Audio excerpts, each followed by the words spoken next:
What's up guys? Hello mga ka-GT Moto. Yun, naato diri karon sa Dakudao. Kita ninyo ako ang nasa likod. Puro mga motor na. Kay magpa-emission ta karon. Kay expired na atong rehistro sa motor. So, nakapila. So, ubay-ubay na nagpila. Kay expire na atong rehistro karong adlaw. January 14, 2024. Sunod na nato magpa-renew na pod para dili ta kolorum. So kana makita ninyo guys, so dagang kay mga motor diri sa atong palibot sa akong likod kay magpa-emission po na sila. Diri lang na siya sa Dakudao. So ang cut off nila diri is 3 PM. 3 PM kung wala ko masayo pa. So magpa-renew ta. So na ako'y nabantayan diri guys oh. So guys na ako'y nabantayan oh, kanyo atong mga kauban ng vlogger na adiro nakapilit ila mga sticker oh. Shout out natin sila Timan, Davao City, si Mars, Pitik ni Barbie, Pilipitik, FMCM, 30 Umasa. Magpapilit pud ko para daghan na ta. Pilit po nako ni diri guys ha. Ara. And shout out yung nasa taas si Davao Predator Riders Club, Pilipitix, Sniper Daddy, si Triable, basta mauna na siya, basta makita si Toli, si Exinina TV, EXE Dims, Moto Heroes, Miyotikay, Mr. Ads Vlog, si Mars si Pix Moto Vlog, si Pam Rides, si Pitikin, Motor Jack, si Mako, Aratsada, ano man ni? Paspas manggod ko ba anga ani ay. Si Insinina TV, CC Vlog, Baloy, Gambong, Fitech Davao, Natong, Timbe man. Marato. So, marato guys, nakapila lagi mi diri. So, nagsugod na sila. Open na sila So, magpila na ta. Pila na tag-tarong dire. So, guys. Ako gika pa kung duty mga ka-GT Moto, pa ko tulog, katulogon ako diring dapita. So, nag-vlog na lang ko. So, mauna niya, ako anang sunod. Ilahan ng iguyod ako ang motmot. Salpaka na dito sa Tambutso. Para itis na ilahang ako ang muffler, ako ang aso, ang smoke.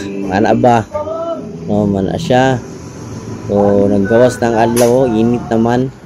Para to arag salpaka na So, shout out tayo aning mga naadir sa emission, mga butang kaya ata mga busing ng mga ka-JT Moto.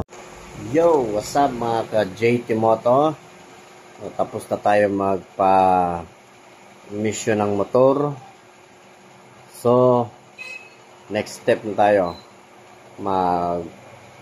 Paparenew na tayo ng motor kasi araw ngayon ng June 14 expire na yung motor natin. Yung rehistro pala. Expire yung motor. Yung rehistro pala expired na. Siyempre, kailangan natin mag-renew. Kasi para legal tayo at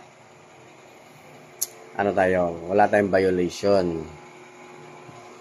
So, dapat kailangan palaging rehistrado yung mga sasakyan natin, motorsiklo o kotse o anuman. Dapat,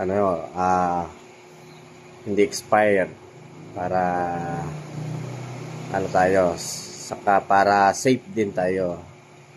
In case madisgrasya tayo, tapos tama tayo, at least tawag nito, rehistrado yung motor natin. So, shout out pala sa gumawa ng jersey.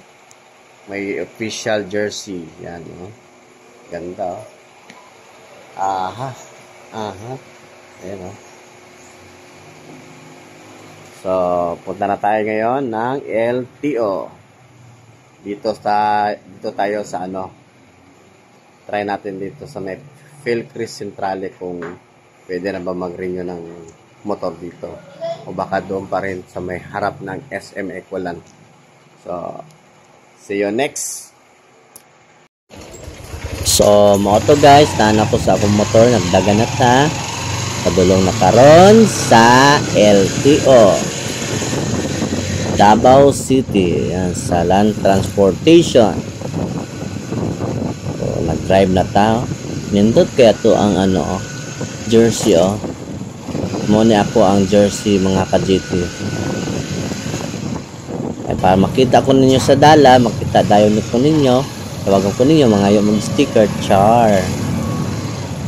Ano dari karon sa may Almendras Gym. Init kaayo guys, grabe. Mo ni tama-tama ni ako ang jersey long sleeve para dili kayo init. So wala pa dahil nagadawat o resto dire at bang sa Pilcris bitaw kanang bagong office sa LTO. So dito ta karon sa atbang sa SM Equilan kay dito man jud ang renewal na siguro. Mag drive thru da ko guys. Testingan nato atong drive thru dito. Kay nindot man daw ang drive thru. Atong sulayan mangutana ta diri sa guard. Sige. Kita lang sa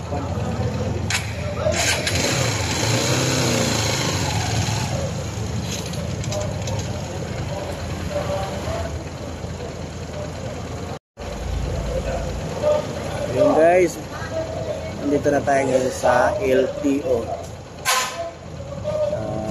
Try natin drive thru.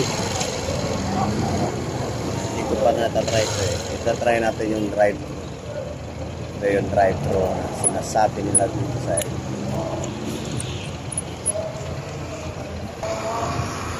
Ayan yung drive thru. So itatry natin kung gaano ba kabilis ang drive-thru. Parang Jollibee lang Okay, try natin. So, morning guys, atong gipasa na atong requirements, gi-check na ni sir. Ato ang ORCR sa atong motor o katong stencil sa chassis. 'Yon, gi-check na. Yan, next dito ta sa evaluator. Evaluate ato ang pa mga papel. Evaluator, submit here. So, mo na ang step 2. Siya. Dirita magpasa sa ikaduha. Tapos, nagkaaberya ta. So guys, magkuha pa dahil tag insurance. Kalimot ko magkuha ang insurance. So, naamay insurance dire. Magkuha ta dire mismo sa may LTO og insurance. Appeal na sa requirements ang insurance. Muna siya ang LTO Region 11 drive-thru. So, magkuha tag insurance dire. So yun guys, yung mga ka-GT Motor, tapos na tayo mag-renew ng motor. So ang bilis ng drive-thru. So nakuha agad. Hinintay ko lang minutes lang siguro, mataas na yung 5 minutes to 10 minutes nakuha ko agad yung renew. So ayan. Okay. Hindi na tayo kolorum. Bilis, the best. Ang bilis ng drive-thru nila dito sa LTO Region 11. Yan. So, ingat tayo mga ka-GT Moto.